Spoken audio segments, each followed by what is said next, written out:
La asistencia financiera es toda aquella operación por la cual una sociedad ayuda financieramente, de manera directa o indirecta, a un tercero para que éste pueda adquirir las acciones de esa sociedad.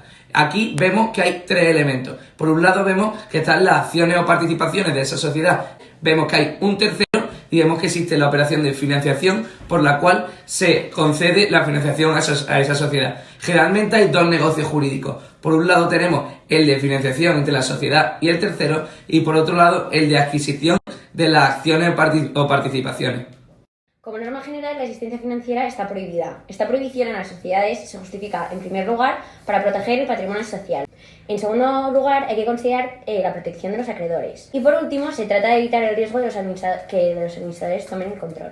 Es decir, se busca la prevención y protección del patrimonio social, evitando que los intereses de los socios y acreedores puedan verse vulnerados por causa injustificada.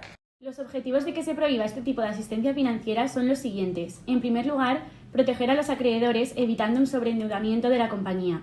En segundo lugar, impedir la manipulación de la estructura de propiedad por parte de los administradores. Y finalmente, evitar la expropiación de los accionistas minoritarios.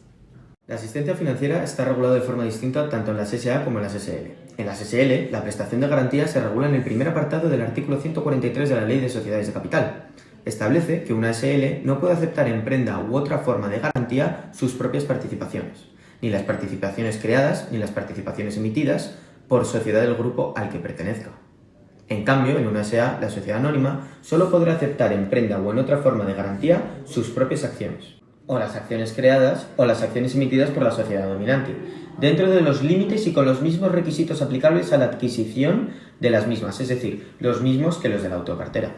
Los límites de la autocartera son los siguientes, hay tres. El primero es que las acciones se deben adquirir de una forma derivativa, es decir, a una tercera persona, no a sí mismo.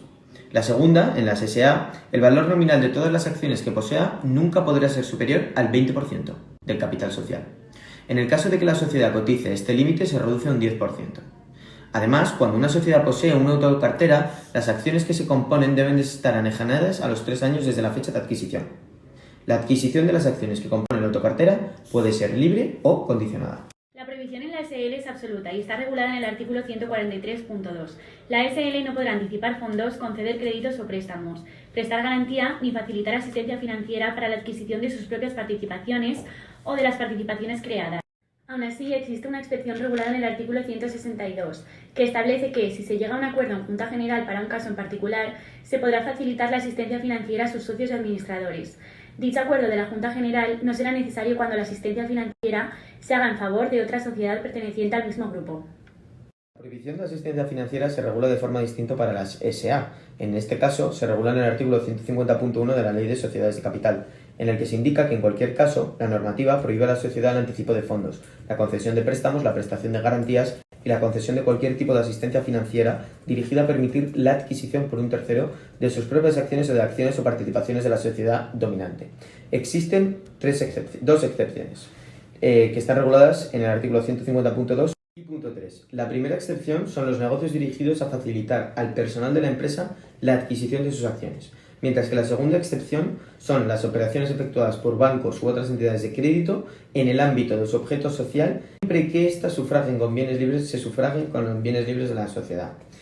Cuando se den estas dos excepciones, la sociedad anónima debe cumplir el requisito de establecer un equivalente al importe de los créditos anotados en el activo dentro de su patrimonio neto. Operación Forward Merger. Se trata de uno de los supuestos en el que la asistencia financiera no está estrictamente prohibida.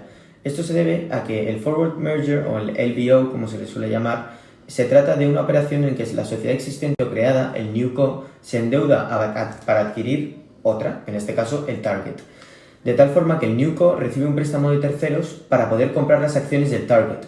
Posteriormente se crea una nueva sociedad por absorción.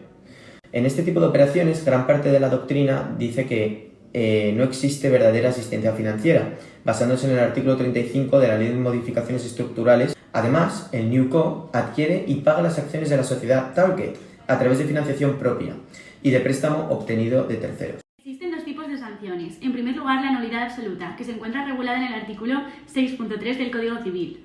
Se podrá declarar la nulidad de financiación por asistencia financiera ilícita, pero no de la nulidad de adquisición de las acciones. El segundo tipo de sanción será la multa, que se encuentra regulada en el artículo 157 de la Ley de Sociedades de Capital. La multa no supone que sea esta la única sanción. Por último, cabe decir que dichas sanciones prescribirán a los 3 años.